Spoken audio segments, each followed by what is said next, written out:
Yo, dito na tayo sa may Ortigas flyover. So tingnan natin baka nandito yung bantay ng EDSA busway. Kasi wala sila doon sa may Santolan flyover eh. So baka nandito sila. Usually kasi doon naman lang talaga sila para salit-salitan eh, na nagbabantay. Santolan flyover, Ortigas flyover dito. So makikita mo yan kasi araw-araw yan napapanood sa balita eh. Tsaka doon kay Gadget Addict. So kung makikita mo yung pwesto nila is nandun lang, kundi dito or dun sa may Santolan flyover. So kung ako araw-araw ako dumadaan sa EDSA, never ko sila nakita na nagbantay sa ilalim sa mga underpass. Never ko na sila nakita. Unlike dati sa MMDA, so nakikita ko yung MMDA dati na nagbabantay sa ilalim, kabilaan pa. So siguro kulang sila sa manpower, syempre. Yun ang nila diyan. Kulang kami sa manpower eh. Ang laki-laki ng EDSA eh. So kaya yung mga Pilipino, yung mga motorcycle mga kapwa natin motorista, sinasamantala pag walang bantay. So dadaan pa rin sila sa EDSA busway. Gagamitin pa rin nila yung EDSA busway. Kasi wala namang bantay eh.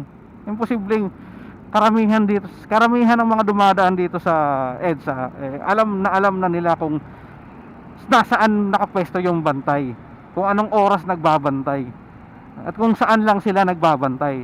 Araw-araw ka nandito sa EDSA dumadaan eh. So nakikita mo sila kung nasaan sila. Napapanood mo sila sa balita kung nasaan lang sila nakabantay. Napapanood mo sila doon sa may vlogger na kasama nila lagi si Gadget Addict. Nakikita mo kung nasaan sila lagi nakabantay or anong oras, di ba? Never ko sila nakita na nag-operate sila sa mga underpass. Tingnan mo yung mga underpass ngayon, dumaan ka.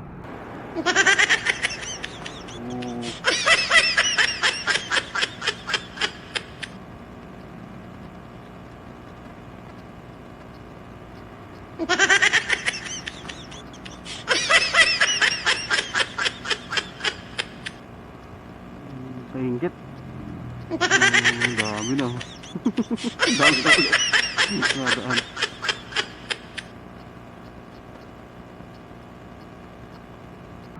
Yung EDSA busway nagiging tawag dito, nagiging express lane, nagiging expressway. Kahit madaling araw, maluwag yung kalsada, may dumadaan pa rin eh. Gumamit pa rin ng EDSA busway yung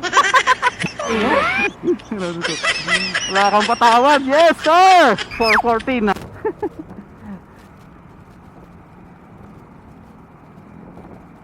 Diba? May kasi alam mo naman pag Pilipino, pag wala ang pusa, syempre magulo ang daga.